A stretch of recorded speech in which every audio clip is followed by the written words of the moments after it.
Hey, salut tout le monde et bienvenue à l'épisode 15 du Savage Show. Mon nom est Stéphane Paulin.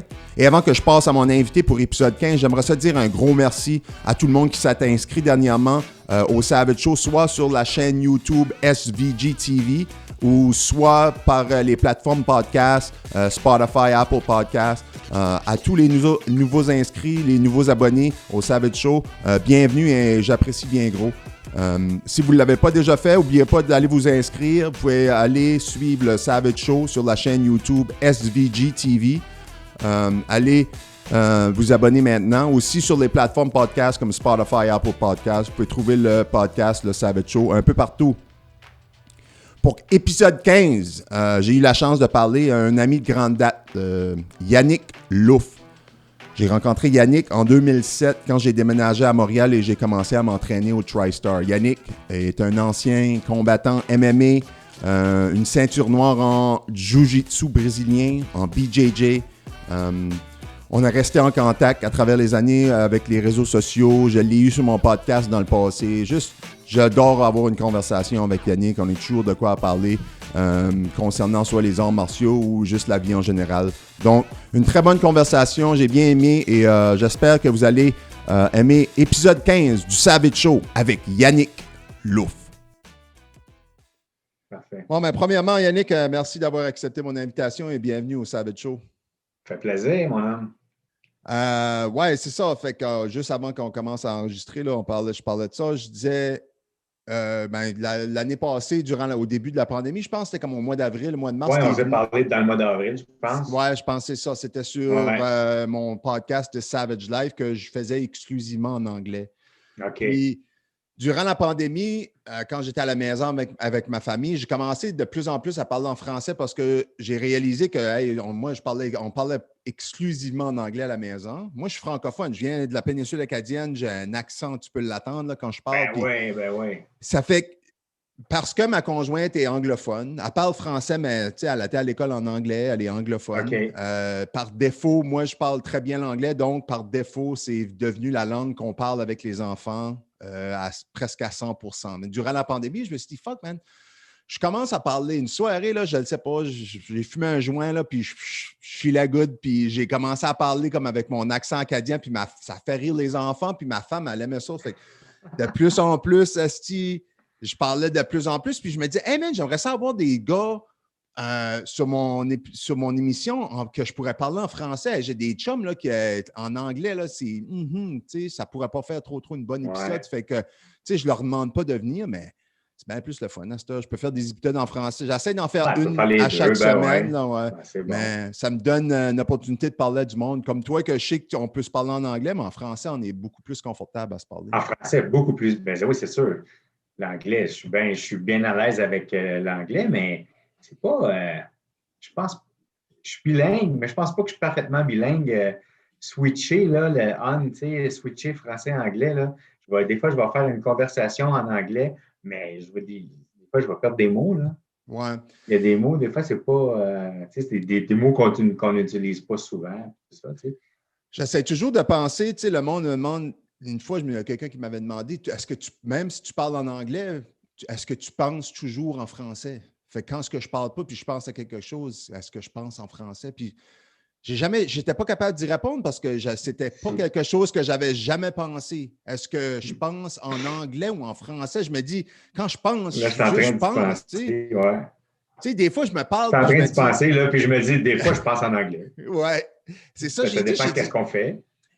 Fait que je me disais, peut-être, ça dépend de la conversation que j'ai eue qui me fait penser à ça, si c'était en français ou en anglais. Mais en tout cas, dans tous les cas, j'ai commencé, puis ça faisait un bout, ça me grugeait. Je disais, man, j'aimerais ça recommencer des épisodes en français. Je pense que ça pourrait être intéressant. Puis c'est ça. Fait que j'ai changé le nom un peu, j'ai appelé ça le Savage Show, puis j'ai commencé à avoir des épisodes en français. Puis j'adore ça. Fait que quand j'ai l'opportunité d'avoir des invités que je peux leur parler en français, je leur demande, est-ce que ça vous dérange de faire en français? Boum, non. Fait que moi, ça me rend plus confortable de parler ma langue natale. Puis c'est quelque chose que, durant la pandémie, le plus que je le parlais à la maison, le plus que je réalisais que je me faisais pas service, puis je faisais pas service à ma culture, d'apprendre mon parler à mes enfants. Pas juste le fait que c'est français, mais c'est français acadien. Ah, c'est pas le même, mais non, c'est ça, c'est pas pareil. Mes C'est un accent enfants, ils spécial. reconnaissent. Ils disent, ah, papa, il parle son français. Ils savent que c'est différent, mais ils reconnaissent quand même que c'est une langue française. Fait que quand je parle à mon garçon, des fois, lui, il reconnaît un peu plus, fait qu'il peut utiliser la langue acadienne un peu. Là, et des fois, il dit des mots un peu qui sonnent acadiens. OK. Mais, Mais les deux parlent français, là. Tes oui, enfants, oui, ils n'ont oui. pas Ils le vont à choix, tu l'école en sais. français. Ils vont à Ouais, c'est l'école, ça. c'est English Immersion, fait que c'est OK. français pour les 3 premières années, puis après ça, ils commencent à ajouter moitié-moitié de l'anglais, moitié des cours en français, C'est le moitié des best, cours en ça. anglais. Fait que qu'est-ce que tu fais depuis qu'on s'est parlé la dernière fois? Là? Oh, Est-ce bro, que... plein d'affaires, hein? On sent, on dirait, j'ai eu l'impression que l'année 2020 a passé super vite. Malgré tout, là, malgré tout, il a juste fallu trouver d'autres choses pour se tenir occupé. Là. Tu sais, le Jiu-Jitsu, c'était pas mal fini. Ouais. C'était dit, il faut faire d'autres choses. Moi, je suis pas comme toi. Là. Je n'irai pas faire des 10 km et des 42 km. Là. Moi, je marche le chien. Là. Je fais le tour du bloc. Là. C'est en masse pour moi. Là. Tu sais, mais j'avais commencé là, à faire des marches, là, 1 heure. Mais je trouve ça plate. Là. Je trouve ça plate. Puis, je sais pas. Fait que moi, ça me prend un genre de challenge. Là. Non, mais Ouais. là, j'ai commencé à faire du mountain bike. Là. Ben, c'est ça, je voyais, là, Puis, de plus en plus, tu faisais du mountain bike. Je voyais que tu t'avais acheté une j'avais juste ça à bicyclette faire. neuve l'année passée. Puis Ah oui. même ton garçon est super intéressé là-dedans. Il est super. Là, je le voyais, les vidéos, j'étais comme, holy shit. On fait ça en Hey, famille, mais tu sais, on se trouvait nice. quelque chose d'autre à faire. Lui, plus de sport organisé, moi, plus de jiu-jitsu. Moi, ça fait. Puis, écoute, j'ai 48 ans, là. Je me suis rendu compte qu'il y a d'autres choses dans la vie que le jiu-jitsu aussi. Malgré que je m'ennuie beaucoup, là. Je Ouais. m'ennuie comme ça se peut pas, là. Tu sais, on a eu une petite période là, dans le mois de septembre où est-ce qu'on s'est entraîné 1 mois et demi à peu près, là, quand que ça l'a réouvert, là, Ouais, durant avec des l'été, là. bubbles, là, avec les Ouais. bulles là, de 4, c'était complètement différent. C'est pas pareil, mais juste de retourner, ça a tellement fait du bien. Mais aussi, ça fait du bien de mettre son esprit ailleurs, tu sais, de Ouais. dire, regarde, là, je vais faire d'autres choses. Puis moi je suis le genre de gars que si je fais quelque chose, je vais à fond. Fait que là, mon Dieu, j'ai commencé à faire du mountain bike, là. Je voulais y aller à tous les jours. Là, j'écoutais des vidéos YouTube, des trucs, puis tout. Là, j'essayais tout plein d'affaires difficiles. J'ai planté, je me suis fait mal. Je me suis fait mal souvent, mais non, j'ai eu beaucoup de fun. Là, j'ai commencé à faire du ski. Parce que là, l'hiver, là, pas de jiu-jitsu encore. J'ai dit, OK, là, je vais commencer à faire du ski. Je pense que j'en ai fait 5-6 fois dans ma vie. Là, cette année, je suis allé peut-être 15 fois à date. Là. Du ski de fond, pas de la snowboard, là. Non, Ski de fond. du ski alpin. Excuse, du ski Oui, alpin, oui, oui, oui, pas oui. du snowboard, là. Toi, tu vas Non, avec le non, ski pas du alpin. snowboard. Non, non, j'ai pas la patience pour faire le snowboard. J'ai essayé une fois, mais la snowboard, j'ai pas marché pendant 2 jours. Puis j'avais 21, 22 ans, là, j'étais jeune. Là. Hey, j'ai assez tombé, là, je m'ai assez. Tu sais, tu tombes là, avec une snowboard, là. Moi, la seule fois que j'ai essayé, tu tombes sur le cul, puis ça te fait comme un whiplash. Oui, T'as oui. toujours le coup qui fait comme ça. Ah, le lendemain, je pouvais plus bouger. Là. J'étais raqué. J'ai dit, tabarnak. J'ai un chum qui voulait y aller à tous les fins de semaine. J'ai dit, non, oublie ça. Ben, c'est rough. J'irais faire du ski. Là. J'avais déjà fait du ski une couple de fois dans ma vie là, Ah, quand ben, le j'étais ski, plus c'est plus jeune. Là. facile à apprivoiser, je pense. Ouais. Tu sais, puis, non, le snowboard, là, ça prend. C'est long, je pense, là, avant de devenir bon. On n'est pas des enfants, là, Ouais, c'est ça. Ouais. comme des éponges, là, qui apprennent vite, là, de même. Comme quand Ah, j'avais non. comme 30, je crois que j'avais comme 31 ou 32 ans. Là, j'habitais à Montréal, j'avais un enfant. Là, puis une journée, j'ai décidé, je vais apprendre à faire du skateboard. Tu sais, je sais que c'est difficile, mais je m'ai acheté une skateboard. Moi, je pensais que j'étais jeune. Là. Hey, je m'ai acheté une skateboard. J'ai essayé ça pendant comme 2 semaines. Là. J'ai dit, non, écoute. Là. Juste pour faire de la skateboard de temps en temps, il faudrait que j'aurais mis comme 6 mois intenses juste pour être correct Ben oui. d'y aller au dépanneur sur ma skateboard. Là, j'ai dit, OK. Ah, c'est clair. Mais non, puis dans la rue, tu ne peux pas faire ça, c'est comme ça aussi. Ah non, mais Des ça, c'est trous vraiment pas partout facile, ça. aussi. Mais c'est comique que tu parles de ça, parce que je me rappelle la dernière fois qu'on s'est parlé, c'était quoi, au mois d'avril, c'était au début de la Ouais. pandémie, plus ou moins. Ça faisait une couple de mois que tu faisais plus de jiu-jitsu, que tout avait déjà été Ben, lockdown. ça faisait 1 mois, ouais. Ça faisait Ouais, un un mois que mois, ouais. c'était arrêté.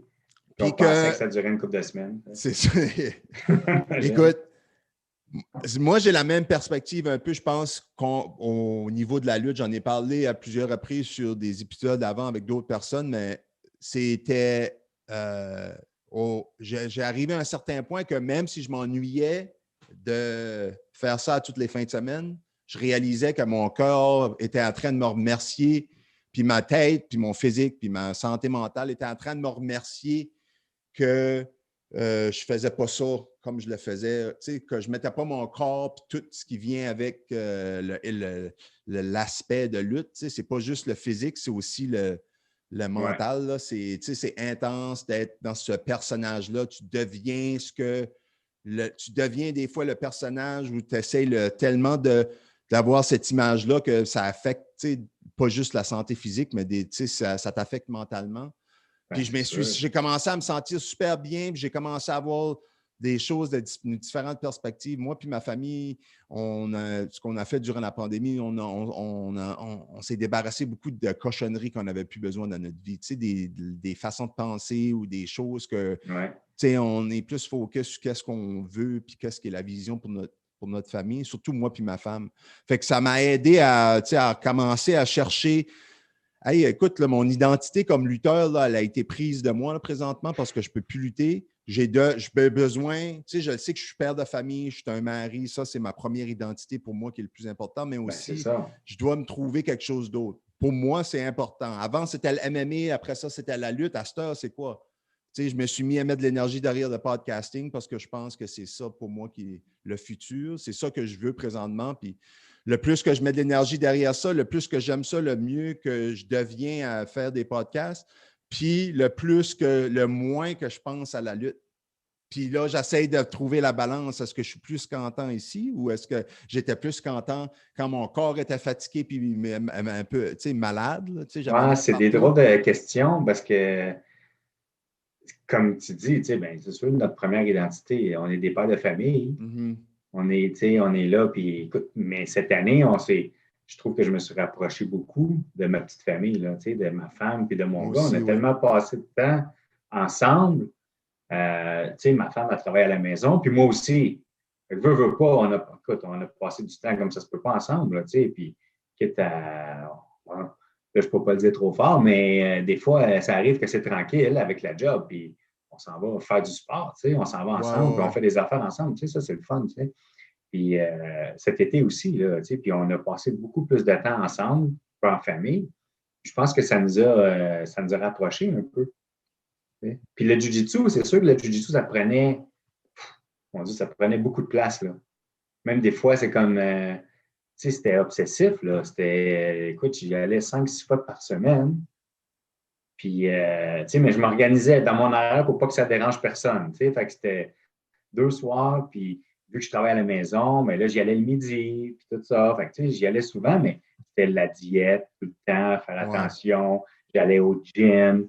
Ça, je m'en ennuie, parce que je m'ennuie du sauna un peu. Mais, moi aussi, le sauna, là, j'utilisais le sauna à tous les fois que j'allais au gym. Pendant presque moi aussi, 2 ans, ça a arrêté comme ça. Là. Au début, là, je trouvais ça tough. Ben, moi, c'était mes récompenses, parce que je déteste ça, aller au gym. J'haïs ça, mais je faisais mon 45 minutes solide, là, très intense, pas de break. Je me disais, après ça, je vais passer un 15-20 minutes dans le sauna. Ça, c'était ma récompense. Mais tout ça, pour le jiu-jitsu, pour faire les compétitions, parce que je voulais faire des compétitions, c'est ça que j'aimais faire. Oui, exactement. Puis le soir, j'écoutais pas de TV, j'écoutais je regardais des techniques de jiu-jitsu, puis de Rappler's Guide, puis tout ça, puis j'essayais d'analyser tout plein d'affaires, analyser plein de matchs, des stratégies.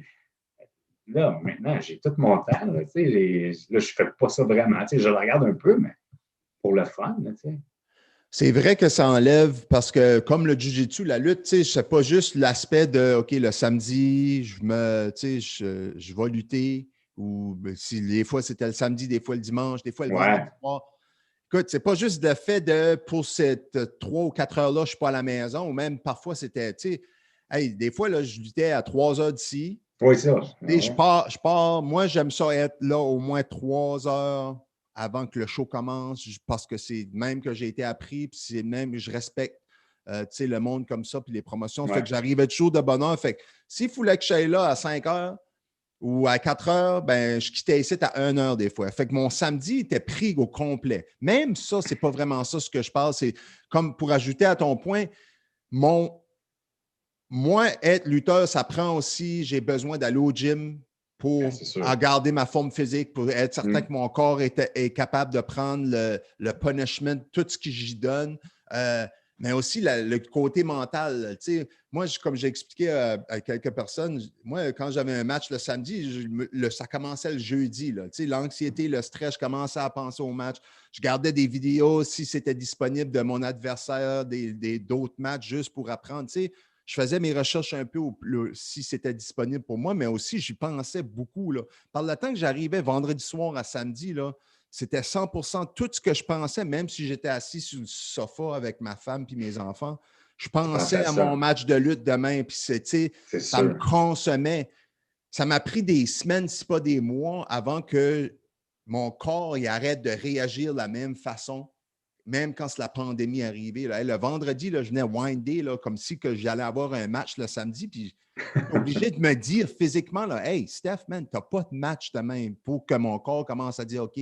Ça a pris 2, 3 Relax, semaines ouais. avant que mon corps a dit OK, on ne va pas se défaire là, samedi, tu ne vas pas nous faire mal samedi, OK, on est correct. Je Ouais. n'ai pas besoin de me winder up. Là. Non, non, OK, c'est correct. Puis j'ai commencé, mon corps a commencé comme à mieux réagir, si tu veux, à mieux me traiter. Fait que j'ai comme tombé un peu en amour avec ça aussi parce que après un bout, là, que tu te lèves le matin, puis ça te prend 5 minutes avant que tu puisses marcher comme il Ah faut. ben moi, c'est toujours comme ça. Moi, Ben, c'est toujours comme ça, mais j'utilise cet exemple-là parce que ouais. même Ouais, non, aujourd'hui, mais c'est comme ça aussi. Là. Je ne sais pas, je crois que c'est le skipping rope. Là. J'en ai tellement fait. Là. J'ai tellement. Mes tendons d'Achille, là, ils sont tellement fuckés. Là. C'est toutes des petites bosses. Là. C'est un tendonitis. Là.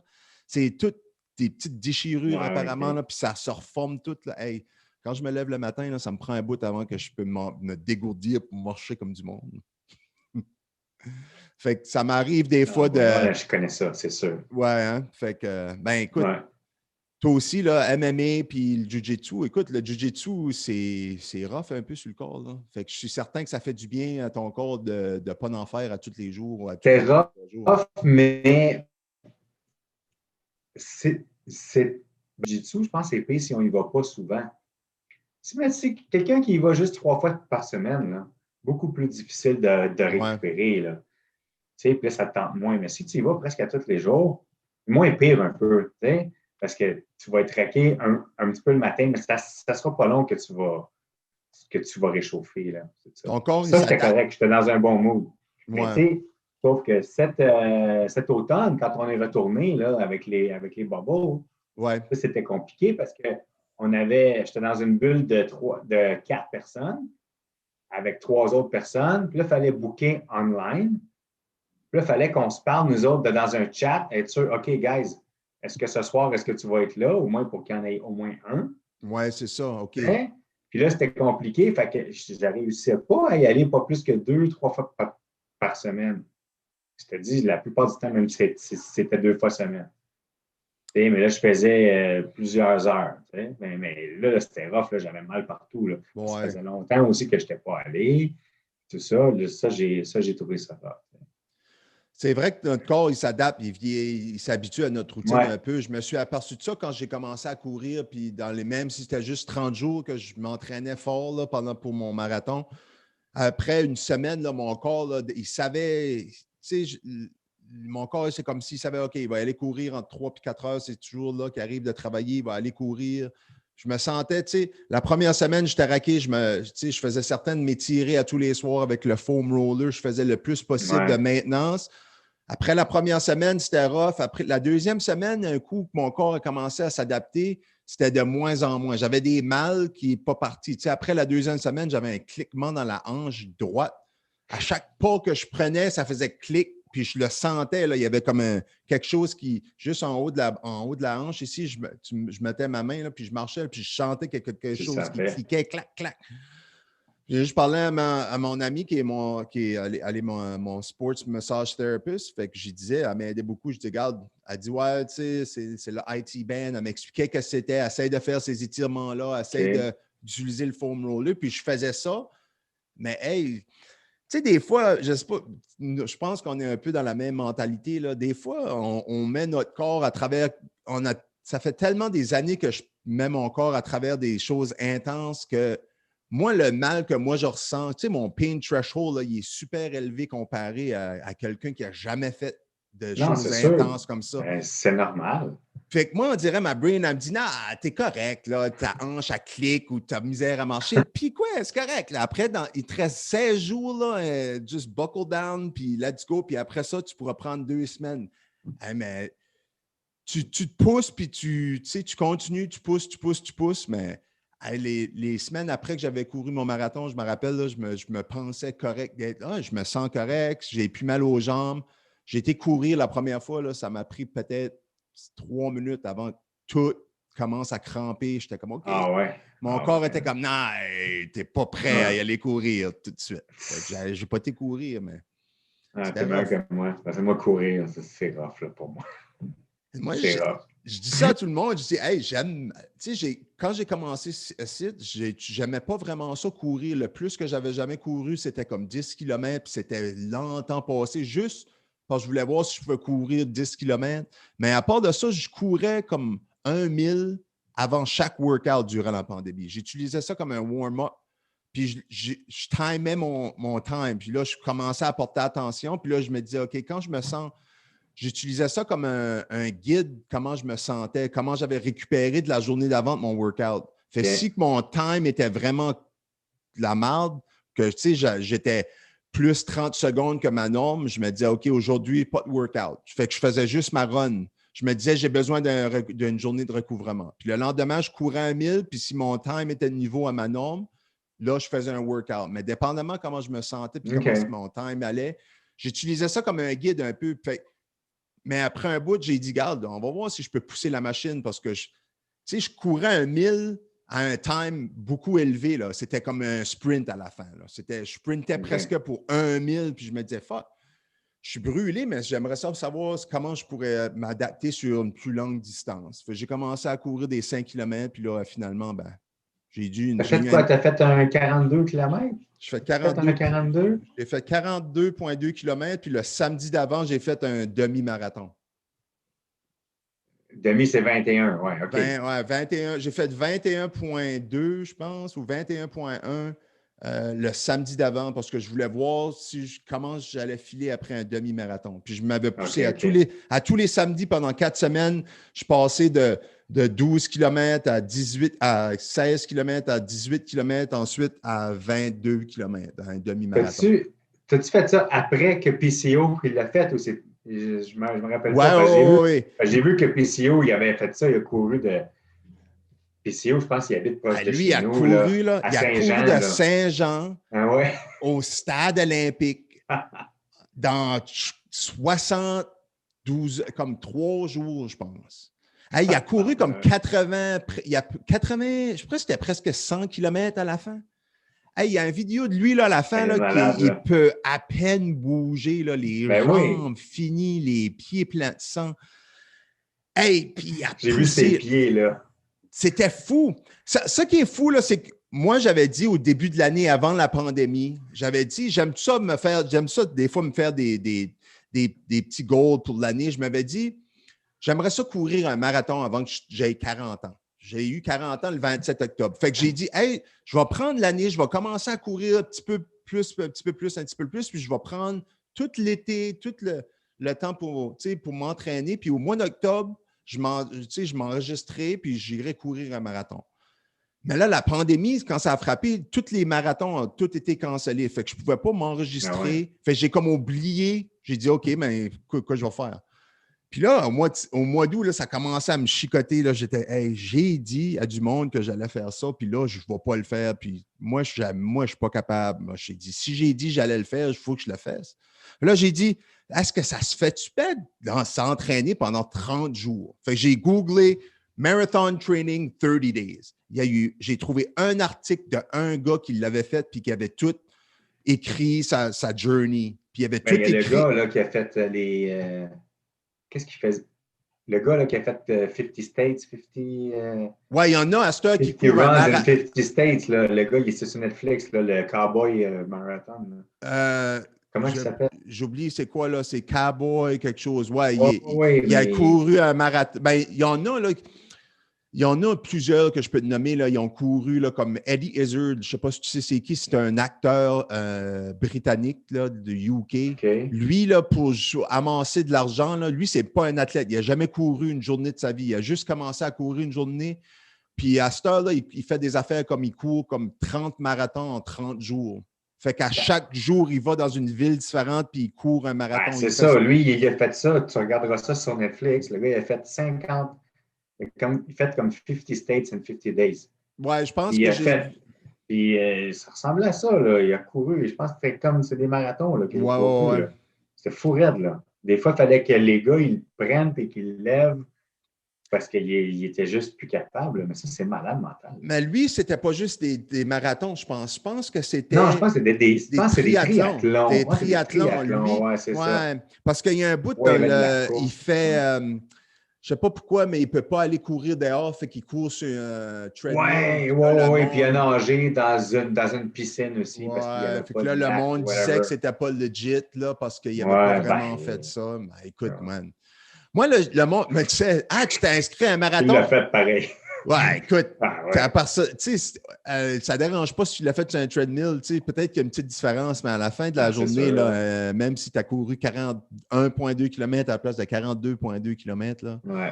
Tu sais, comme moi là, tu sais, sur Google Maps, j'ai pris 2 points, là, j'ai stretché ça. J'ai dit, OK, je vais courir cette route-ci. Ma femme, elle est venue m'emporter à 8 heures le matin. J'ai sorti du char, j'ai dit, OK, on se voit halfway point. Je veux que tu viennes me rencontrer. Je peux tu sais, remplir mes gourdes d'eau. Ouais. Boum, j'arrive et j'ai couru le premier 26 km. Là, j'étais comme best time. Là. C'était ma meilleure course que j'avais jamais courue. J'étais à 26 km. Je courais en dessous de 6 minutes par kilomètre. J'étais on point. C'est après le 26 km. Le dernier 14 km, c'était. Le mur. Ah, Ouais. j'ai commencé à cramper au 27e kilomètre, puis au point là, que je courais, puis là, ça me frappait, là, puis je tombais, là, puis je déboulais sur le côté du chemin. Là. J'étais comme, je ne pouvais plus. Ah. Là, j'arrêtais, là, j'essayais de marcher jusqu'à temps que mes jambes puissent bouger un peu. J'ai commencé à courir, mais j'ai mal calculé mes affaires. J'ai arrêté pour trop longtemps quand j'ai arrivé aux 26 km pour changer ma shirt, puis pour remplir mes gourdes d'eau, puis OK. embrasser mes enfants. Puis je pense que mon corps était comme ah, t'as fini? OK, dump. Puis ça a Nice, tout ouais. dumpé l'acide lactique dans mes. Puis là, moi, je commençais à courir de nouveau, puis le corps était comme oh boy, nous Oublie autres, ça. on a fini au 26e kilomètre. Là. Si tu vas courir pour un autre 14 kilomètres, là, écoute, boy, tu vas être obligé tu vas être Oublie obligé de ça. pousser hard. Ah, Mais mais tu as fini pareil. j'ai fini pareil. Ouais, tu as fini Puis j'ai pareil. fini en dessous de 5 heures. Je voulais le faire en bas de 4h30, mais j'ai quand même fini Ouais. en bas de 5 heures. Fait que j'étais pas mal fier. Puis, tu sais, même quand je parle du monde, ils sont comme, wow, tu sais, pour quelqu'un qui a fait ça pendant 30 jours, puis qui n'avait Ben jamais ouais. vraiment couru, là. Écoute, il y a des gars qui s'entraînent toute une vie pour ça. Hey, écoute, C'est même quand fou, j'ai là. couru le demi-marathon le samedi d'avant, j'y pensais beaucoup. Je me disais, je vois des vidéos online à du monde qui s'entraîne pendant des mois, si pas des années, juste pour courir un demi-marathon. Tu sais, c'est un événement à des places. Tu sais, on court un demi-marathon aujourd'hui. Ah ouais. Moi, j'ai couru un demi-marathon juste pour me rendre à 42,2 km. Fait que, Ouais. tu sais, des fois, j'ai essayé de placer ça en perspective. Tu sais, on se met des goals des fois, puis je me dis, ah, OK, pour moi, là, courir à 42,2 km, c'est un accomplissement que je suis fier de moi, mais OK, that's it, next. Puis là, des fois, je dis ça à du monde, puis ça comme, hein? Puis on dirait qu'ils n'ont pas la même perspective. Puis on dirait, des fois, je suis plus comme, ah, ouais. C'est vrai que c'est peut-être plus tough que j'y pense des fois, mais je suis Ben, tellement moi, ça me habitué. prendrait, j'aimerais ça être capable de le faire, mais je pense que ça me prendrait un partner. Mm-hmm. Je suis un gars de gang, là, tu sais, Ouais. c'est sûr. Puis je pense que ça me prendrait un partner parce que tout seul, j'ai beau mettre de la musique, j'ai beau mettre de n'importe quoi, je me démotive très, très vite. Ouais. Là, c'est dur. Ah, tu sais, s'il n'y a pas personne pour me pousser, surtout, c'est quelque chose qui est, c'est un peu monotone, là, courir. Là, Hey, moi, je cours sans headphones à rien. Là. Imagine. Moi, là. Mais tu es capable de te mettre dans un genre de mindset que tu es dans une zone. Là. Ouais. Moi, je ne suis pas capable de faire ça. Moi, aussitôt que je commence à avoir mal au dos un peu, ah man, là, j'arrête un peu, puis tout ça. Puis, tu sais, mais j'ai fait un 5 km une fois. C'était une course officielle. Tu sais. Ouais, Mais ouais, on ouais. était une gang. Comme 3-4 ans. Puis on a fait une course. C'était super le fun. Ça a super bien été. C'était pas si difficile. Là. Mais le fait qu'on était en gang, tu sais, c'est comme tu jases un peu, puis tu te pousses. Come on, ah ouais, let's go. Ouais, Puis tu as exactement. d'autres mondes aussi qui courent. Là. Puis là, tu veux te prouver. Tu es en gang, là, tu veux te prouver un petit peu. Puis là, tu accélères un peu, tu accélères un peu. Tu sais, Ben, j'avais fait un super bon temps, mais je n'ai jamais recouru après. c'est Dans ma catégorie d'âge, j'avais fait super bien.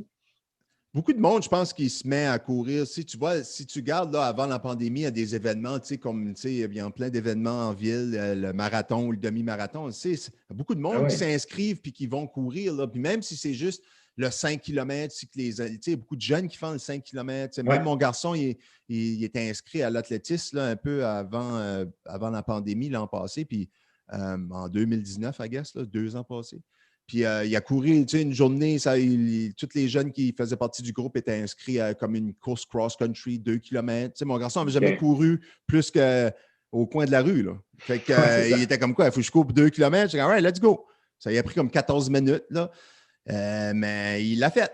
Il est arrivé 2 km, j'étais comme, wow, 2 km. Pour moi, 2 km, j'étais comme, c'est rien, là, 2 km, c'est un warm-up pour moi. Mais pour lui, pour quelqu'un qui n'avait jamais couru plus Non, que c'est 100 sûr, mètres, c'est quelque chose. hey, puis c'est comme tu mentionnes, un coup, tu commences à courir, là, dès du début, là, je le sens toujours. Là, je commence à avoir de la, tu sais, je le sens dans mes hanches, je le sens dans mon dos, tu sais, avant que mon corps se réchauffe. C'est facile de se dire, ah non, écoute, c'est fini, là, je file pas bien, je vais retourner en arrière, mais moi, un coup, je me mets dans ce mode-là, là, puis je décolle, là, un coup que je peux pogner ma groove. Là. Tu sais, ils disent que c'est comme un runner's high. Là. Tu pognes comme un coup que je me mets à respirer comme il faut, puis que ça match mon step, bang, bang, bang, bang, bang. Là, si je peux tenir ce mindset-là, là, ce mind frame-là pour plus que 2 minutes, là, ça embarque. Là. Puis là, après ça, je peux m'enlever de ma tête. Là. C'est comme, ça vient juste comme... Mais c'est pas pour tout le monde. Il y a du monde... Non, moi, je ne suis pas capable de faire ça. Moi, capable c'est de parce que si je fais du sport, c'est parce que je veux avoir du fun.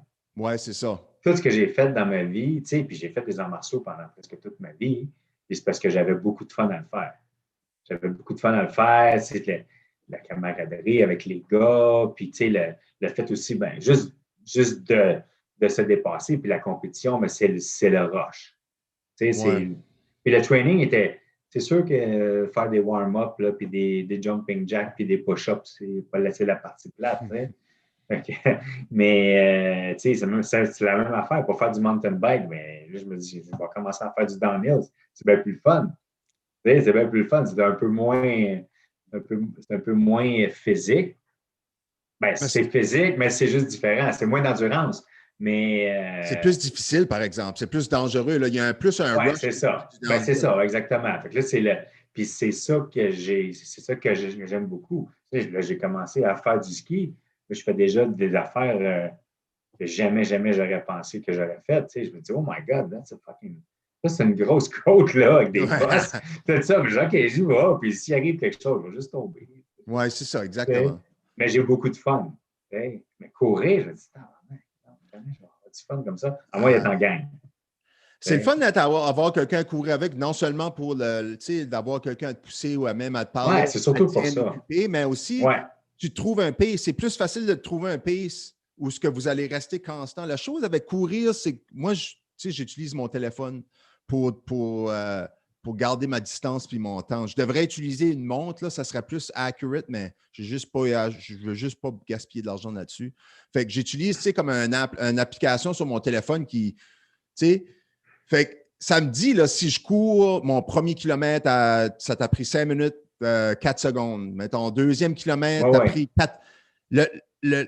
Le but là, qui fatigue le moins, c'est que tu veux rester sur la même pace le plus longtemps possible. C'est difficile au début parce qu'au début, tu es comme, tu essaies de trouver ta pace. Puis là, mais si tu peux être capable de trouver cette pace-là, mais c'est, comme tu dis, c'est pas le fun. C'est comme une punition, on dirait. C'est comme, OK, je vais aller courir, puis qu'est-ce que je vais avoir? OK, mon cardio va être meilleur, mais je vais avoir mal aux jambes. C'est plate. Je pense beaucoup. Je vais dépenser beaucoup de calories. Ça, c'est un gros plus, mais Mais quand tu faisais des arts martiaux là, avant, là, quand tu faisais du MMA, est-ce que ta partie préférée, c'était le sparring? Avant Toujours. tout, là, right? Toujours. Toujours. Toujours. Toujours. Ouais, j'aimais ça faire le sparring. J'aimais ça. Quand j'étais au TriStar, à un moment donné, pendant quasiment 2 ans, je faisais des pads avec Sylvain Gagnon. Fait que j'arrivais au gym, Sylvain me prenait, on faisait une demi-heure, je faisais des pads avec lui. Ça, j'aimais ça beaucoup. Mais sinon, c'est sûr que le sparring, c'est la meilleure affaire. Là. Ouais. Quand on fait du jiu-jitsu, c'est le fun de driller les techniques et tout ça, mais moi, c'est non. Moi, j'apprends plus en sparring qu'en faisant des drills. Ça, c'est dans n'importe quoi. Je suis plus expérimenté et tout ça. C'est peut-être pour ça que je ne suis pas très bon non plus. Écoute, j'aime pas trop driller, là, mais. T'as une ceinture noire, ça fait que c'est. Ouais, je pense que c'est de la persévérance plus que d'autre chose. Mais c'est bon, par exemple. C'est pas du talent, mais. Écoute, ça prend. Il y a en quelque part là-dedans, il y a besoin d'avoir un petit peu de talent. C'est dur d'avoir une. La persévérance, tu en as besoin pour avoir ta ceinture noire, c'est certain, mais à un bout, tu sais, on se dit, même moi, quand je m'entraînais, c'est certain, tu sais, si tu montes une technique jiu-jitsu, la driller 3-4 fois ou de la driller 100 fois, je dirais, man, j'aimerais mieux faire du, tu sais, j'aimerais mieux faire roller, j'aimerais faire du sparring. Ben oui. À la fin, tu sais, on attendait tout le 10-15 minutes, là. Tu regardais, on se disait, OK, peut-être qu'on arrête à ce temps, on a 10 minutes pour sparrer ou 15 minutes, on peut faire 2 rounds ou 3 rounds. C'est la partie préférée, mais je pense que les personnes qui deviennent vraiment les bons gars dans le jiu-jitsu, je pense que c'est le monde qui reconnaissent que driller la même technique over and over. C'est sûr. Ben oui, ben oui. C'est ces gars-là qui deviennent. Il y en a, écoute, il y en a, c'est des machines là, qui drillent, ils drillent. Ça, mon Dieu, ça arrête. Il y en a, tu sais, puis je vois, il y a des gars qui ont cette drive-là aussi. Là. Beaucoup de gars, là, moi, là, écoute, on a fini le cours, là. Puis il y a des gars, ils disent, viens ici, on va juste driller. Ça, je dis, ça me tente plus. Ça me tente plus, là. Moi, je suis vieux, là. moi, j'ai checké déjà, là. Ah ouais, mais ça me tente plus, là. Je peux bien le faire un peu avec toi. Là. 5-10 minutes après ça, je m'en vais chez nous. Mais je suis comme toi, moi. Après, si je voulais rester après le cours, c'était, hein, on regarde, veux-tu rester? On va roller pour 5-10 minutes. C'est ça, ben ouais. Ça, je vais rester pour les 10 minutes, ça. Ça, c'est le fun. Faire du sparring. Mais faire le dummy pour l'autre qui veut driller, là, ça me tente moins. Mais ouais. Que je bouge, ça, c'est parfait, ça. Mes cours préférés l'année passée, c'était Downtown. Vendredi, les Friday No-Gi, là, c'était le best. Là. On faisait une technique, des fois 2 techniques, 15 minutes, on roulait pendant 45 minutes. Nice. C'était le best. Là. Ça, c'était je m'ennuie beaucoup. Tu as fait des compétitions dans le gi puis dans le no-gi, toi? Ouais. Tu préfères les deux? Maintenant, oui. Maintenant, je préfère le. Tu sais, moi, je ne suis pas fort physiquement. Hein. Fait que, tu sais, je suis bâti sur un frame de chat qui est 170 livres. Puis, je ne suis pas raide physiquement. Tu sais, écoute, je suis allé au gym, c'est comme tout nouveau, là. Tu sais, là, j'y allais parce que j'en avais besoin. Puis, je pense qu'à notre âge, c'est important aussi. Très important, oui. Mais, tu sais, que nos muscles soient plus résistants, tout ça. Puis, ça m'a aidé vraiment pour la force physique, là. J'ai vu vraiment une bonne différence, mais fait, étant donné que je ne suis pas fort physiquement, je me sens un petit peu plus trappé avec le gi. Tu sais, quelqu'un qui va être plus lourd que moi ou plus fort, peut-être que lui va avoir peut-être une facilité à me garder à terre.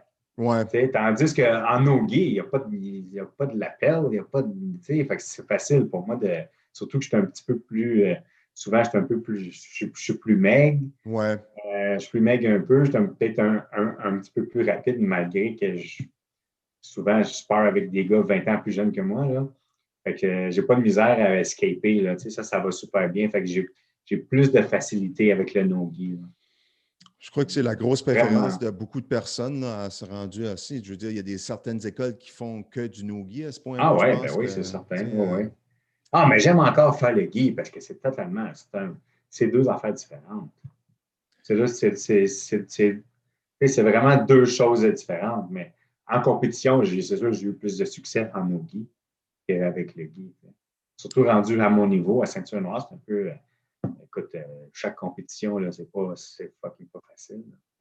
Surtout si tu vas dans la division ceinture noire, là, même Ah ouais. en gi, no gi, tu vois les gars en gi, je me dis, wow. Quand je m'entraînais, jamais j'avais fait du gi, je me disais, OK, j'avais juste pas le temps. J'essayais de faire le MMA dans le temps. Tu avais des classes de MMA, j'aimais Ouais. ça le stand-up, j'aimais ça le grappling. J'allais faire le cours de no-gi, mais parce que j'avais pas d'argent pour m'investir numéro dans le temps.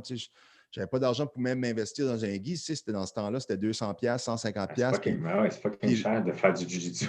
Ouais, puis, tu sais, laver ça à tous les fois que tu fais du jiu-jitsu, c'était juste, je me disais, tu sais, j'ai pas besoin de ça. Mais je me suis entraîné une couple de fois, puis je me disais, tu sais, un coup que j'ai venu de plus en plus bon, tu sais, je me disais, je vais essayer avec du gi. Hey, c'est pas la même bébite pantoute, là. Tu sais, c'est différent. Tu as un outil de plus que tu peux utiliser, mais que tu peux te faire utiliser contre toi, là. C'est pas au niveau de ne pas être capable d'utiliser le gi, mais ça, tu peux adapter. Mais le fait de, là, il faut que je défende quelque chose que moi, j'ai sur le corps présentement. Écoute, c'est la première fois que je me suis fait étrangler par mon propre gi, comme je ne sais pas comment de fois dans les premières 5 minutes. Je ne comprenais pas. J'étais, voyons non. Il me ressemble, je me protège tout de la bonne façon, mais hey, c'est facile de pogner un lapel puis juste tirer puis t'étrangler. J'étais mais jusqu'à, même, tu sais, comme tu dis, moi, jusqu'à ceinture bleue, là, je faisais, tu sais, j'ai comme commencé à faire du gi en 2009, 2010, genre. Mais ça m'a pris quelques années avant de catcher que le gi, OK, il faudrait que je l'utilise. Ouais. C'est comme si je parais en no-gi, mais avec un gi sur le dos. Là. Tu sais, je faisais la même chose. Là, il n'y avait aucune différence. Là. Non, pour moi, il n'y avait pas de différence. Là. Je faisais la même chose. Tu sais, je n'utilisais pas les bonnes grips, les lapels, puis ainsi de suite. C'est là que tu vois la différence d'un gars qu'au jour numéro 1, il fait du gi. Le gars, il va évoluer super vite. Là, surtout si tu fais les deux à la journée numéro 1. Là, et maintenant, nous autres, on donne des cours de no-gi à notre école. C'est moi qui donne les cours pour le no-gi. C'est 2 fois semaine, pas beaucoup. Ouais. Tandis que du gi, tu peux en faire beaucoup, beaucoup, beaucoup. J'encourage les gars à venir souvent s'ils veulent être meilleurs, se développer. Je pense que c'est important de faire les deux. C'est ça que j'écoute. Ouais. Quand j'écoute des gars parler, des gars qui connaissent ça, le jiu-jitsu, que ce soit même Eddie Bravo, que ce soit des gars avec des ceintures noires, ils disent que c'est important de s'entraîner. À la fin de la journée, la majorité des gars qui ont des ceintures noires vont dire que c'est important de s'entraîner dans les deux. C'est rendu un point que les deux, tu peux apprendre quelque chose du no-gi que tu n'apprendrais pas dans le gi, mais vice-versa dans le gi que tu apprendras. Si tu ne fais pas ça pour vivre, là, fais les deux. Là. Si tu veux juste, tu sais, mais il y en a, écoute, maintenant, aujourd'hui, c'est rendu une business. Puis, tu sais, les gars là, qui font des compétitions à chaque fin de semaine puis qui font de l'argent avec le no-gi, ils ne vont pas faire les deux. Là. Ils vont se concentrer sur ça parce que c'est ça qui est payant pour eux. Oui, exactement, oui. C'est sûr. Mais ça a tellement évolué là, depuis même. Tu sais, je pensais à ça l'autre jour, je me disais, hey, ça fait juste quand même quoi? Moi, j'ai commencé à m'entraîner, c'était 2004-2005, j'ai déménagé à Montréal 2007, j'ai commencé à m'entraîner à TriStar 2007-2008. Et même juste depuis ce temps-là, la façon dont les gars s'entraînent, les femmes aussi à cette heure maintenant, je devrais dire. Mais puis, comment une chose, par exemple, comme le jiu-jitsu qui faisait beaucoup partie, tu sais, tu voulais apprendre le jiu-jitsu, tu y aller à une école de MMA presque dans le temps, tu sais, parce que c'était tout dans un. C'était MMA, jiu-jitsu. Tu t'inscrives pour apprendre le MMA si tu voulais apprendre à cette heure. Comme tu dis, c'est une business. Là. Hey, les Gracie Jiu-Jitsu, il y en a un peu partout ici à Montréal. Puis même, il y a d'autres écoles, c'est juste du Jiu-Jitsu. Puis c'est le monde, tu sais. C'est pas tout le monde qui veut faire du MMA. Exactement. Puis ils ont comme catché ça. Mais dans notre temps, tu sais, moi, quand j'ai commencé en 2000, j'ai commencé à faire du MMA. Écoute, il y avait une ceinture noire. Oui, c'est ça. Dans tout le Québec. C'était Wagner Fabiano, il était chez Gamma, Downtown, puis il est parti. Après ça, Fabio est arrivé. Puis après ça, Bruno est arrivé. Là, c'est là que ça a commencé. Fabio, puis et Bruno qui ont développé d'autres ceintures noires. Tu sais. Après ça, il y en a d'autres qui sont arrivés aussi, mais depuis ce temps-là, là, mon Dieu, c'est comme des McDonald's. Là. Il y en a partout. Il y en a partout, oui, un peu. Ouais. Fait que ça dilue un peu le produit, peut-être, mais ça donne une chance. C'est juste que maintenant, dans notre temps, si tu voulais dire le Jiu-Jitsu, ça a l'air cool, mais il fallait quasiment que tu fasses du stand-up aussi, puis tout ça. Il n'y avait pas de cours juste de Jiu-Jitsu. C'était un cours de MMA. Tu avais du Jiu-Jitsu, puis des fois, tu montrais, tu faisais des coups de pied, puis des fois, c'était des coups de poing, puis des fois, c'est de la lutte. Tout ça, c'était le fun, mais c'est pas tout le monde qui veut faire ça. Ouais. C'est pas tout le monde qui dit moi, mon hobby, je veux faire du MMA. Non, la majorité du monde qui font du Jiu-Jitsu, c'est des gars entre 30 et 40 ans. Là. Ouais. Qui font ça pour se tenir en forme. Puis, écoute, les gars qui compétitionnent, là, je dirais, dans toutes les écoles de Jiu-Jitsu dans la province, là, peut-être 5 des gars qui compétitionnent. Et des filles aussi. Ouais. C'est pas beaucoup. Il y en a que ça les intéresse juste pas. Là. Il y en a qui c'est pas pour eux autres. Il y en a que c'est juste pas. Il y en a qui c'est pas pour eux autres. Il y en a qui ils veulent pas sortir dans leur zone de confort. Ça, c'est. Tu parles au niveau de la compétition, c'est ça? Oui, pour la compétition. De pratiquer le Jiu-Jitsu non seulement pour le divertissement et l'effort physique, mais pour la compétition. Mais c'est ça. Fait que c'est comme deux mondes. Tu as les hobbyistes. Mais des fois, tu as des gars qui compétitionnent jamais, mais ils devraient tellement. Oui, ça, j'en ai vu. Ils devraient tellement parce qu'ils sont bons. Ils sont super bons. Ils disent hey, ça devrait compétitionner. Non, ça ne m'intéresse pas. J'ai pas le temps. Moi, je pourrais jamais. Tu sais, si demain, je me décidais, après la pandémie, je me disais, OK, je vais essayer d'aller chercher ma ceinture noire. Je pourrais jamais faire du Jiu-Jitsu ou juste faire du Jiu-Jitsu. Moi, c'est comme ça que je suis. Faudrait que OK, il y a des compétitions, je peux faire des compétitions. OK, parfait, on va faire des compétitions.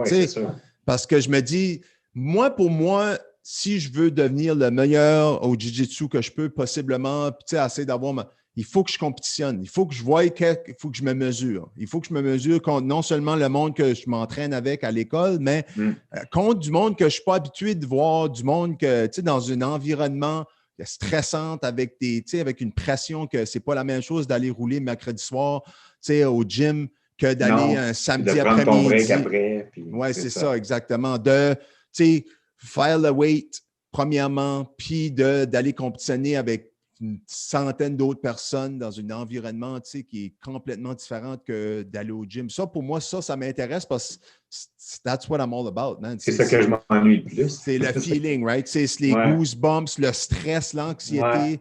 C'est jamais, on dit stress, anxiété, le monde dit ça. Voyons donc, qu'est-ce qu'il veut dire? Non, c'est une différente énergie. Quand tu compétitionnes, là, je m'ennuie des fois du feeling que je ressentais la soirée ou la journée avant que j'avais une fête ou une compétition. Je me disais, c'est stressant, je suis stressé, je ne dormais pas beaucoup, mais il y avait une énergie, il y avait un sentiment de je suis à la ligne d'arrivée.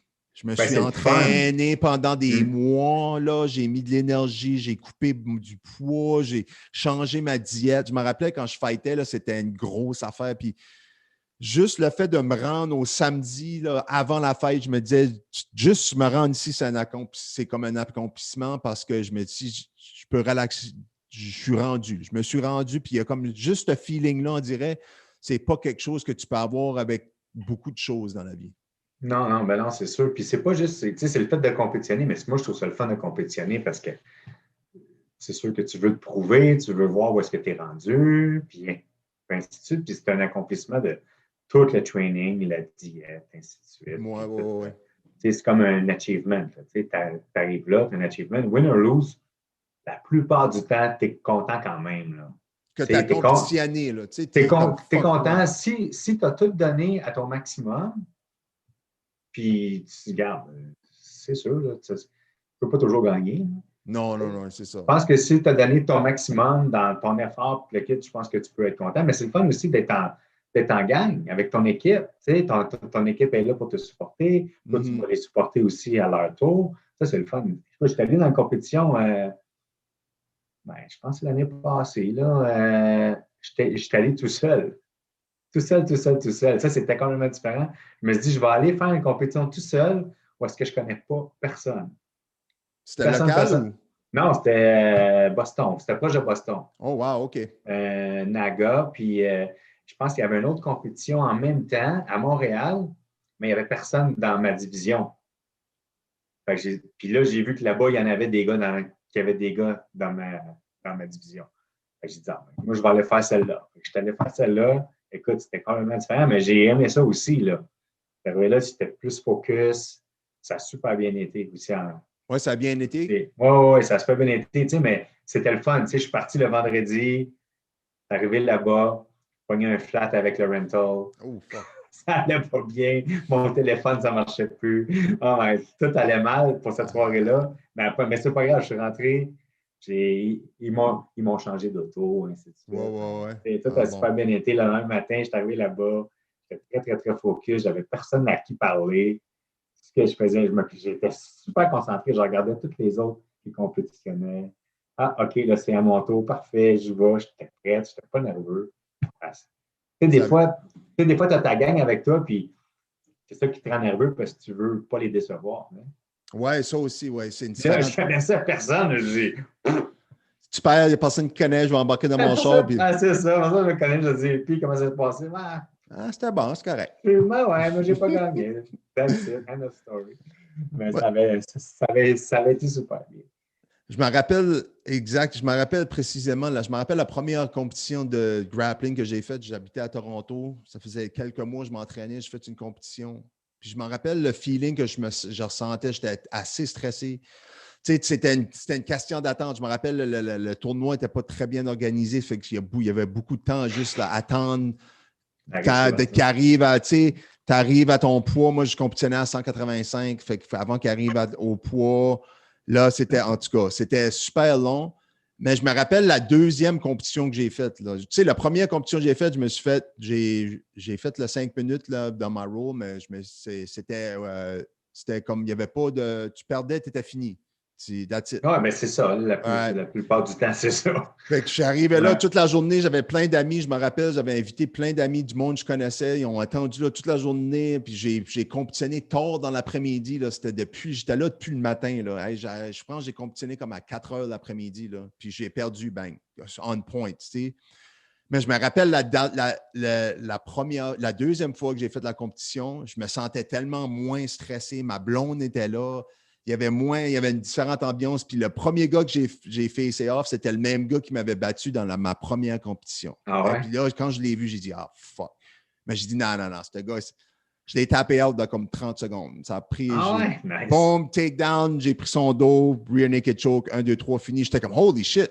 J'ai gagné. Je me rappelle, cette journée-là, c'était double elimination, ce tournoi-là. Je me suis rendu, j'ai fini comme 4e ou 5e dans ma division. Fait que j'étais comme, OK. Tu sais, parce que j'avais peur que la même chose arrive. Tu travailles, tu mets tout ce temps-là, puis boum, tu perds tes matchs. Puis tu es comme tabarnak, hein? OK, ben peut-être que je suis juste pourri à ça. Mais tu sais, quand tu commences à gagner des matchs, puis tu es comme, hey, OK. Là, tu as une meilleure idée. Quand j'ai commencé à avoir une meilleure idée de mon niveau comparé à du monde que je ne m'entraînais pas avec, du monde qui venait d'autres écoles, du monde que je ne connaissais pas, que je n'étais pas familier avec. Tu deviens de plus en plus familier, un petit peu plus confiant. On sait tous que dans les arts martiaux, ce n'est pas juste les talents et le physique, c'est aussi la confiance. Il faut que tu aies de la confiance pour aller taper sa gueule. Mais je pense que c'est la confiance, c'est un peu ça, mais je pense que aussi c'est une habitude. Tu deviens moins stressé avec le temps. Je me souviens, mon premier combat en MMA amateur, je me souviens de rien. Je me rappelle parce que je l'ai vu sur vidéo. Mm-hmm. Mais écoute, là, c'était comme un genre de tournoi élimination. Là. C'était avec des open hands. C'était comme un pancrase. Là. Oh, OK. Puis ça faisait 4 mois que je m'entraînais. Là. Ça faisait pas longtemps. Là. Puis ils m'ont dit, hey, tu veux-tu faire le combat? Je dis, ben oui, on va y aller. Puis, mais tu sais, ça avait bien été. J'avais gagné par armbar, puis tout. Mais écoute, j'avais tellement peur. Là. Au début, j'avais tellement peur. J'ai vu le gars dans le locker room, il était plus grand que moi. Qu'est-ce que je fais là?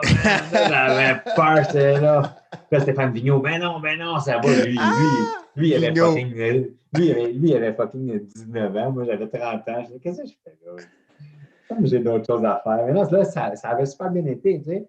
Mais euh, là, tu sais, avec le temps, le whoop, là, tu deviens un petit peu plus conscient de ton environnement. Tu sais, c'est comme la première fois que j'ai fait une compétition de Jiu-Jitsu, j'avais pas peur, mais j'étais stressé parce que j'avais jamais fait vraiment ça avec Mhm. le Guy, là. Tu sais, c'était IBJJF, là, c'était en 2013 ou 2014, je ne me rappelle pas trop, mais écoute, le premier match que j'ai fait, je me souviens de rien. C'est comme un blur, là. Ouais, ouais, ouais. Tu sais, on s'est comme touché, là.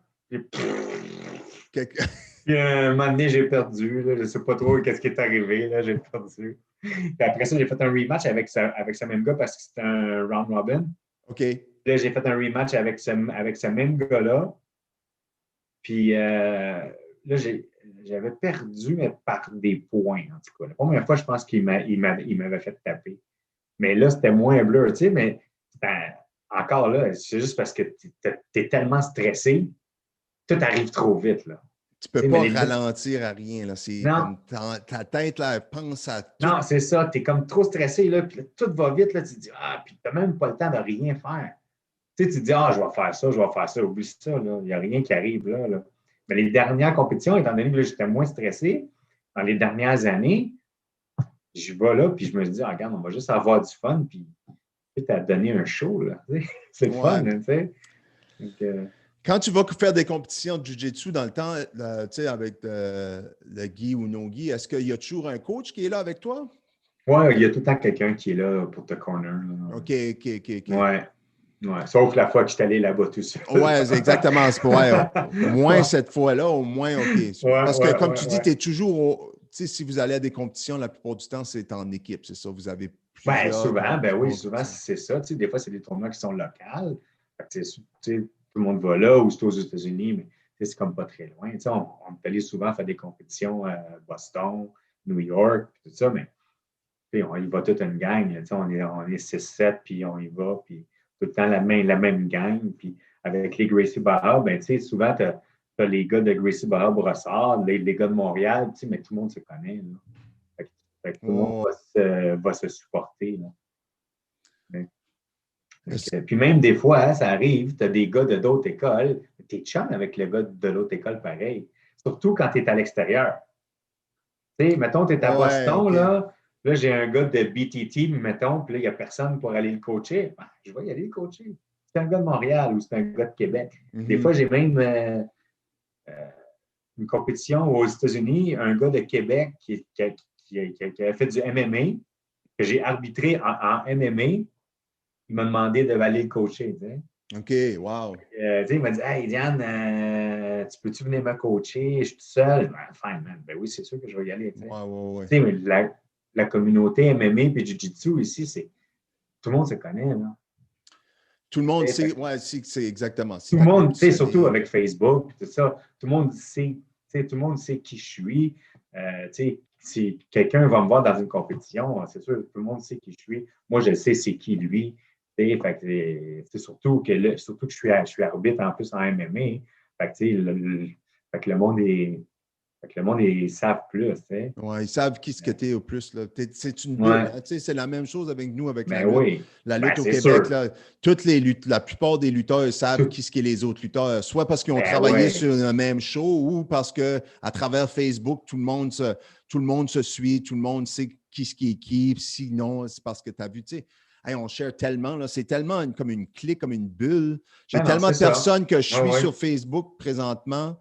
Je pense que c'est pour ça que je l'utilise moins parce qu'on dirait que c'est comme saturé sur certaines personnes. Tu sais, c'est pas négatif, je ne dis pas ça d'une façon négative. Je veux juste dire comme j'ai beaucoup de personnes qui me suivent sur Facebook à cause de la lutte. Pas, Ben, pas c'est certain. nécessairement du monde que je connais personnel, que j'ai même déjà parlé. Fait que c'est probablement la même chose avec le MMA. Moi, parce que dans le temps, quand je m'entraînais dans le MMA, il n'y avait pas les réseaux sociaux. C'était avant Facebook. Non, ben, C'était c'est ça, c'est pas jamais pareil, ouais. Tu sais, mais maintenant, complètement aujourd'hui, différent. puis dans le Jiu-Jitsu, c'est une communauté super serrée, pareil, là. Malgré qu'il y a de la compétition entre les écoles, puis tout ça, il n'y a personne qui se bitch, là. Il n'y a personne qui se bitch. Tout le monde est super friendly avec tout le monde. Tu sais, moi, je suis autant. Écoute, des fois, j'allais à Québec pour la job, puis j'allais m'entraîner avec un autre club. Là. Ouais. Puis les gars, ils m'invitaient. Non, hey, viens t'entraîner avec nous autres. C'est super le fun. Puis moi, ça me faisait un workout. Là. Moi, j'étais super content. Là. C'est nice. Et ça, c'est pour ça tout le monde est super serré. Puis surtout maintenant, avec tout ce qui arrive, les écoles sont obligées d'être fermées. Je pense que tout le monde va être plus tête. Là. Tout le monde va serrer les coudes. Puis, Ça, c'est certain. Hein? Ça ferme des communautés plus. Le monde qui ont toutes la même façon de penser, des fois, là, ça ferme des petites bulles. Pour la plupart, c'est positif. Comme tu dis, c'est une communauté comme le Jiu-Jitsu qui devient plus tight, plus rapprochée, c'est correct. Mais là, tu as des différentes bulles, des fois, qui se rapprochent puis qui viennent plus serrées, puis c'est pas la même.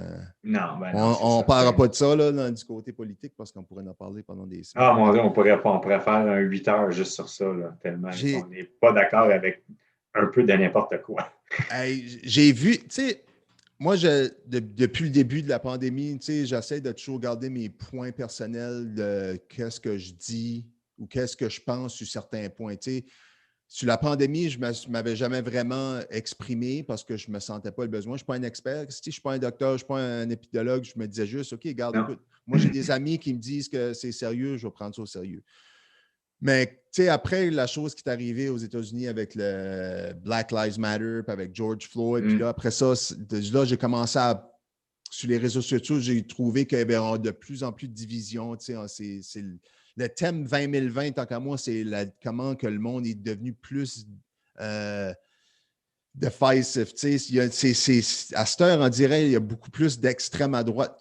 J'attends plus de monde à l'extrême gauche. Pas parce qu'il y en a plus, je pense, c'est parce qu'ils ont trouvé une plateforme où ils peuvent crier aussi fort puis que le monde n'a pas le choix de les écouter s'ils les suivent. Hein. Ben oui, c'est sûr. Je disais toujours au monde, le monde qui savent ce que je suis comme personne, ils n'ont pas besoin de se demander c'est quoi mon opinion sur certains points. Ils peuvent se faire une idée, puis même si ils n'ont pas la même pensée que moi, au moins, ils savent que moi, je respecte le monde, puis qu'eux, ils peuvent me respecter, même si on ne share pas vraiment les mêmes pensées des fois. Ça, c'est correct. Mais hey, je ne m'attendais pas à ça là, samedi après, avec la fête. Je me disais, tu sais, je vais donner mon opinion parce que moi, je suis un fan de Conor McGregor. Ça fait des années que, depuis la première fois que j'ai vu Conor McGregor dans l'UFC, j'ai devenu un fan. Je ne sais pas pourquoi, moi, j'adore ces gars-là qui ont une grosse gueule. Puis que, moi aussi, je suis un gars qui aime le show. Surtout toi, si tu es un gars de lutte, c'est clair. Le gars qui fait le show, qui vend des billets, c'est sûr que je l'aime. Puis en plus, Conor McGregor, il a beaucoup de talent. Là. Il a beaucoup de talent, puis il est le fun à voir. Oui, exactement. Tu sais que si il y a une fight que tu vas en avoir pour ton argent, tu ne peux pas. Ben oui. Mais hey, j'ai vu du monde juste incroyable. Comme le lendemain, j'étais comme. J'en avais. Les haters, là. Oh my God. C'est pas vraiment les haters, juste. Oui, les haters 100%. 100% les haters. Parce qu'il y a des. Ça, c'est comme les anti-masques. Il y a des anti-Conor McGregor. Là. Mais je pense qu'il y a beaucoup de monde qui ne sont pas juste anti-McGregor, mais qui sont anti toute personne qui sont à un certain niveau dans la vie. Tu sais, la plupart du monde qui haïssent Conor McGregor, ils haïssent probablement aussi Floyd Mayweather. Ils haïssent toutes les... Oui, c'est vrai, je te le dis. Parce qu'ils haïssent le monde qui semble avoir accompli plus que n'importe qui d'autre. Ouais.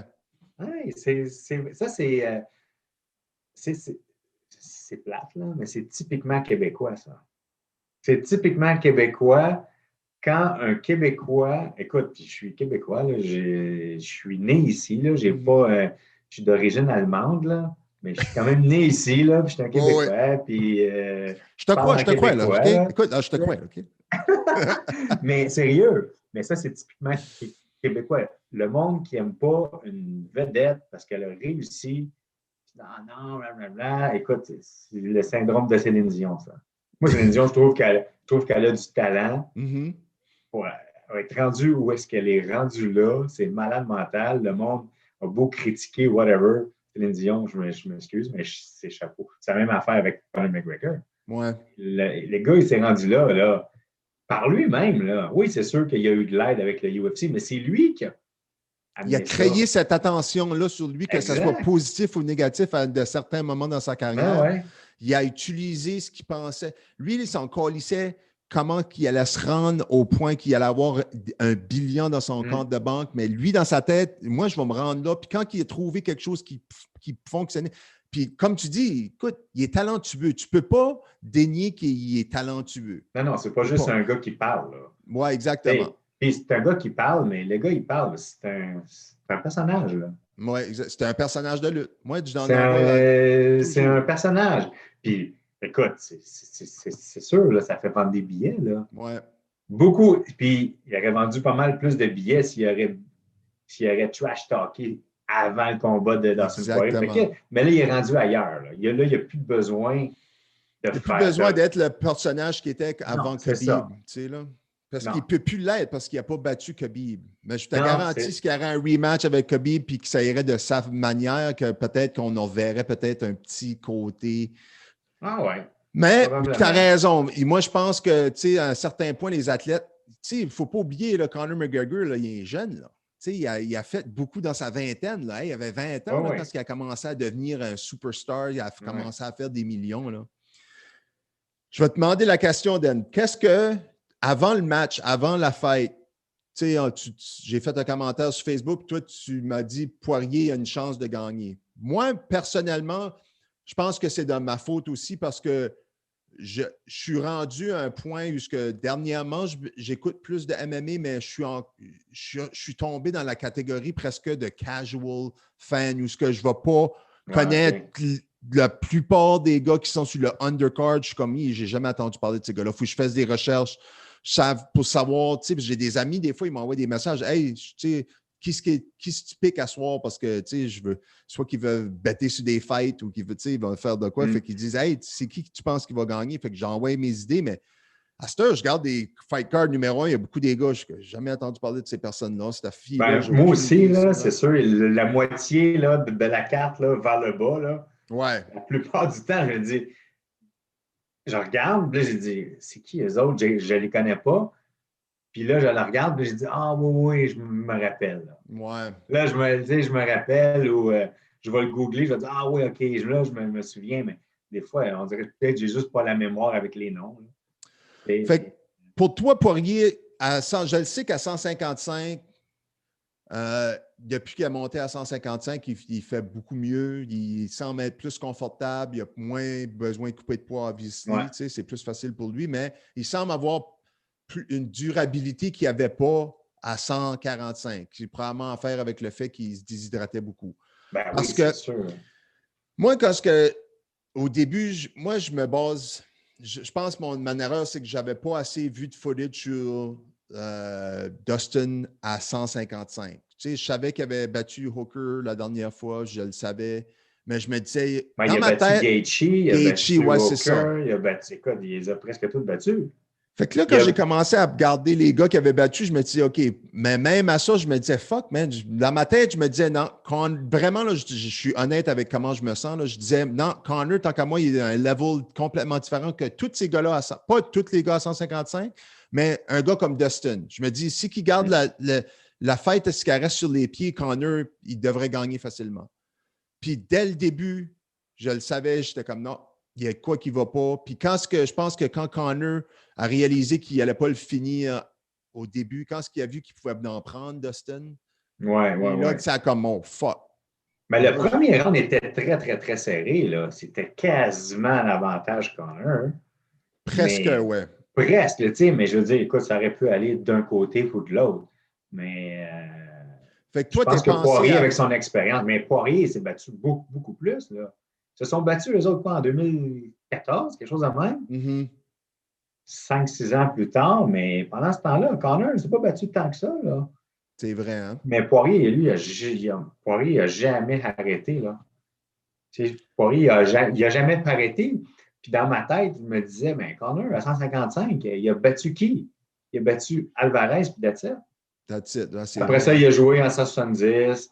Il est revenu 155 contre Khabib. C'est le seul autre combat qu'il a fait. Il a fait 170 avec. Tu sais, il a fait 2 combats contre Nick Diaz, un contre Cerrone, puis Khabib. Il n'a pas fait beaucoup, là. Tu sais, fait que je me disais, puis Poirier avec son expérience, puis tout. Mais je pensais que ça aurait peut-être été plus serré que ça, par exemple. Mais il s'est fait catcher. Ça arrive, là. Écoute, Puis les calf kicks, là, ça avait l'air de faire mal. Là. Ah, c'est sûr, c'est certain que Poirier il savait, ils ont attaqué le mollet du début de la oui. fight, puis ils Ah, savaient, ils en ont parlé après. Ils en ont parlé après, puis j'ai lu quelque chose d'intéressant aussi, que le monde disait que Conor, tu peux voir la façon que son stand, c'était beaucoup plus boxing cette fois-ci, parce que les rumeurs étaient qu'il se préparait il voulait affronter Manny Pacquiao dans un match de boxe, puis qu'il voulait affronter Dustin parce que Dustin était aussi un southpaw, puis qu'il voulait. Fait que vraiment, il s'entraînait presque ultimement à faire de la boxe, mais tu sais, c'est des choses que tu dis après le combat, puis tu dis, ben, ça fait du sens, tu sais. Il était plus pesant sur sa jambe d'en avant, blablabla. Mais son stance, mais son stance, il fait aussi qu'il se bat large un peu. Oui, c'est ça. Il y a toujours la base large un peu plus. C'est ça, tu sais, prêt à kicker, puis prêt à tourner. Exactement. Tout ça, puis avec son long reach, là, tu sais, ses longs jabs. Je pense qu'il y avait le stance parfait pour manger des calf kicks. Vraiment, il en a mangé. Là, il en a mangé solide. Là. Tu sais, mais est-ce qu'on va avoir un rematch? Je ne sais pas. Tu sais, mais Conor, autant que je l'aime, j'ai toujours douté. Ouais. J'ai toujours douté. Au début, OK, là, il battait des gars qui n'étaient pas trop bons. Oups, là, il se bat contre Poirier. Je me dis, ça va être dur parce que déjà, Poirier, il était très bon là, à 145. Bang, là, il a battu Poirier. OK, c'est une surprise. Après ça, il a battu Dennis Siver. Ça, c'était facile. Mais après ça, là, quand il est allé là, pour le belt là, à 145, là, contre Aldo, je me disais, tu sais, dans ce temps-là, José Aldo, là, c'était le meilleur. Ah, il était king, là, Aldo. Puis c'était le king. Puis même quand Aldo s'est blessé, puis ils ont amené Chad Mendes, je me disais, j'ai dit, oublie ça, là, Chad Mendes, il va passer à travers Conor là, avec sa lutte. C'est ça, je pensais moi aussi, ouais. Puis là, Conor nous a encore prouvé wrong. Puis après ça, il se bat contre Aldo. 13 secondes, il finit. Conor aurait dû rester à 145 toute sa vie. Ça, il n'aurait peut-être même pas de défaite encore. Mais les gars comme Holloway, par exemple, tout ça, c'est un autre exemple. Lui, il a perdu contre Conor au début de sa carrière. Il était jeune. Ben ouais. Mais Conor aussi était jeune. Très jeune. Mais comment de fight que Holloway a eu depuis ce temps-là versus. Puis Holloway est devenu un des meilleurs of all times. Là. C'est très bon.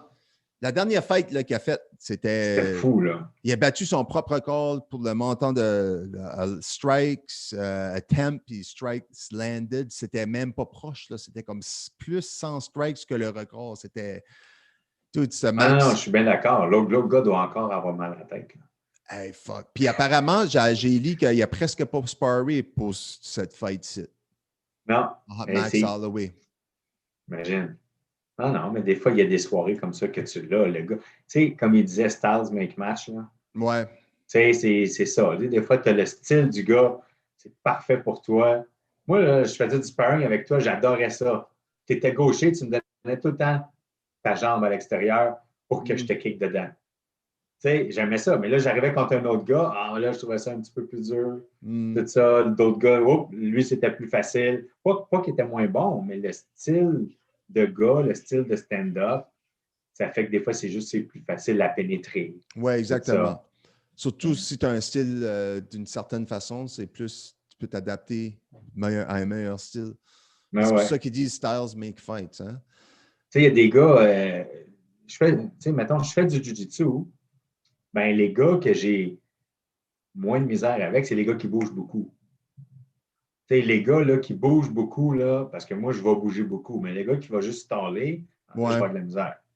Tu sais, les gars qui vont juste staller, mais qui ne fera pas grand-chose, puis qui ne donne pas beaucoup de pouces, très défensif.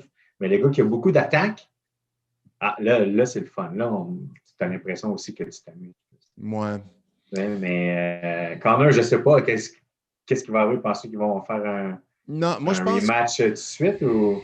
Regarde, moi, il disait qu'il voulait être actif. Ce qui veut être actif puis qui veut retourner vite fait, moi, je dirais peut-être, je ne sais pas, donne-y une fight contre Tony Ferguson. Contre Gaethje. Ou contre Gaethje, ouais. Mais encore là, c'est des fights qui sont très dangereux. Ils sont tous. C'est ça qui est le problème. Hein? Tu arrives à un point c'est plus le UFC de 2003-2004 là, que tu avais un gars par division que tu étais dangereux. Là. Hey, tu gardes dans la division de 155, là, écoute ça, oublie ça. Là. N'importe quel match que tu vas donner à Conor présentement, c'est un coin de flip à cette heure. Surtout que à cette heure qui a perdu contre Poirier, je me rappelle quand il avait perdu contre Diaz la première fois, c'était la même réaction. J'étais comme « Holy shit! » Il n'y a personne qui s'attendait qu'il allait perdre. Mais non, c'est pas vrai. Diaz, je crois qu'il y a plus de monde qui pensait qu'il allait perdre parce que, tu sais, Nate Diaz, c'est Nate Diaz, tu sais, sa boxe et son jiu-jitsu. Mais même contre Chad Mendes, comme tu dis, il y a beaucoup de monde qui pensait Chad Mendes, moi, je lui donnais pas beaucoup de chance. Là. Moi non plus. Puis, je me dis même à ce jour-là, si Chad Mendes aurait eu un full training camp, à la place d'avoir 2 semaines, peut-être qu'il aurait... Peut-être que non, mais peut-être que ça aurait fait une différence.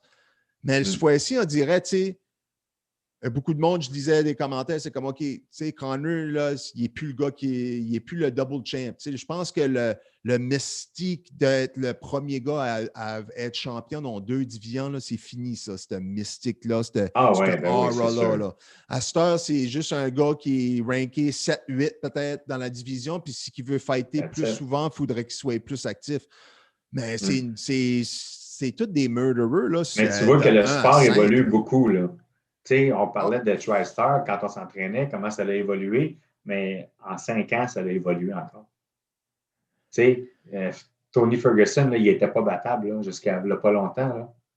Puis là, Justin Gaethje, il a compris quoi faire contre lui. Puis après ça, Charles Oliveira, il a juste joué avec. C'était incroyable. Tu voyais que... On dirait qu'il était à un autre niveau complètement. Est-ce comme si Ferguson il était flat. Là, comme s'il était il était bon, il était au pic. Ouais. Tout d'un coup, là, il n'y a plus rien qui se passe, là, mais les autres, ils continuent de monter. Là. L'évolution est non seulement apparente, mais super vite dans le MMA à cette heure. Comme tu dis, là, tu prends 6 mois off à cause d'un injury, puis le monde va être comme... Toi, tu vas être sur le même plateau quand tu vas commencer. Là. Ouais. Puis aussi, je pense qu'il y a certains fighters, moi, je pense que c'est ça qui arrive avec, peut-être je suis wrong encore, je suis wrong souvent, mais avec Ferguson, peut-être aussi, c'est le fait que des fois, tu te lèves un matin puis c'est fini. Tu l'as juste plus, tu sais, surtout dans la fight game, je pense que tu arrives à un certain point, tu le fais tellement pour longtemps que le monde va juste te surpasser, puis tu vas juste payer catch-up pour le reste de ta carrière. Tu sais, tu vas essayer de... Non, je l'ai encore, tu sais, mais à chaque fight, tu sais. Ouais, des fois, tu vas t'ostiner avec, tu sais, ton esprit va dire, non, c'est bon, tu es là, mais ton corps, il veut pas suivre. Mais des fois, c'est le contraire aussi. On est tous différents. Hein? Ouais. Tu sais, mais Ferguson, c'est ça, je sais pas. Peut-être cette journée-là, il était juste une mauvaise journée. Ouais. Comme tu dis, il était flat, il a réussi à rien faire. Tu sais, mais Charles Oliveira, c'est un là, qui a fait ça, là. Mais lui, c'est un gars qui était actif aussi, là, ouais. C'est ça, il a toujours été actif. Il a fait 145, 155, 145, 155, mais il n'a jamais arrêté, il n'a jamais dit non à un fight. T'sais. Il a dit, tu veux te battre à 155? Oui, c'est beau, pas de problème. On va le faire. T'sais, le gars, ils l'ont pas qu'ils l'ont tenu loin du top 5 pendant longtemps, on dirait qu'il ne le regardait pas. Malgré qu'il gagnait énormément de combats, là, il a tout fini, tout celui-là qu'il a gagné, là, presque. Surtout un bout, il gagnait tous les bonus aussi. Là. C'était soit Submission of the Night, Fight of the Night. Là, c'était pas tout le temps contre les tops, mais ça a été long avant qu'ils mettent un top. Il s'est battu beaucoup contre des gars qui n'étaient pas top 10. Ouais, c'est ça, des mid-carders, des gars dans 10 et 15, soit rankés ou... Tu te bats contre des mid-carders, mais tu restes un mid-carder aussi. Tu peux pas devenir meilleur après un bout, là, tu sais. Non. Mais non, c'est ça. Mais c'est n'importe quelle division tu regardes à cette heure. Ça a tellement évolué le sport de combat, là, même la façon que tu le regardes à la télévision, tu sais, c'est tellement rendu grandiose à cette heure. C'est tellement rendu légitime à cette heure. Tu sais, tu gardes ça, c'est comme watcher la NFL ou watcher la NBA. Là. C'est sur ESPN, il y a plein de personnalités qui s'engagent à faire des commentaires, tu sais, d'autres. C'est gros, gros, gros. Puis même avec la pandémie, là, eux, ils ont trouvé une façon, ils ont trouvé un île en quelque part, ils ont dit fuck that, on a bâti un aréna, puis hey, ils ont des combats, puis il y avait du monde. C'est bon comme ça. Ben ouais. C'est bon Dan pour le White sport. t'a dit, ah oui, puis Dan White t'a dit on va être le premier sport à revenir après le lockdown. Puis écoute, c'est correct. Presque jamais arrêté, eux autres. Ils n'ont pas mis un employé à la porte, là. Ils ont gardé tout le monde. Puis, tu sais, regarde, les fighters qui ont été coupés, mais ils auraient été coupés de toute façon. Oui, c'est vrai. Par un manque de travail, là, tu sais, c'est juste parce qu'à un moment donné, tu ne peux pas garder 1000 gars dans ton roster. Là. Il y en avait beaucoup un bout, là. Je me rappelle quand ils essayaient, tu sais, quand au début de l'ESPN... 500-600 gars, là. C'est fou, là. Ouais. Mais un bout, il y avait des cartes presque à tous les fins de semaine. Je me rappelle, là, je crois qu'il y avait un bout de 8 fins de semaine de suite, je crois. C'était ça, cartes, là, avant les fêtes, là, c'était ça, quasiment, là, à chaque fin de semaine. C'était bang, bang, bang, bang, bang. Puis là, pendant le lockdown, qu'est-ce que tu fais d'autre? En plus, il faut que tu restes chez vous avant. Si tu n'as plus le droit de sortir après 8 heures, qu'est-ce que tu regardes? Tu regardes des combats. Il regarde des combats, c'est ça. Regarde des combats puis des games de hockey. Oui, avec le hockey qui a commencé, ouais, c'est ça. Ouais. Netflix, pour moi, ça prend mon temps. Quand ce que j'ai, le soir, là, après que j'ai tout fini, là, je m'assieds sur le sofa, puis ma femme, on regarde Netflix. C'est pas mal ça qu'on fait. Là. Moi, c'est ça qu'on fait. Je suis les sports plus ou moins. J'écoute le football, j'écoute le basketball, mais Netflix, puis le sport, là, pour moi, c'est pas mal la seule chose. Je pose du temps. Ouais. Qu'est-ce que tu as d'autre tu vas faire? Je peux même pas sortir de ma maison après 8 heures, Esti. Mais non, c'est ça, qu'est-ce que tu veux faire?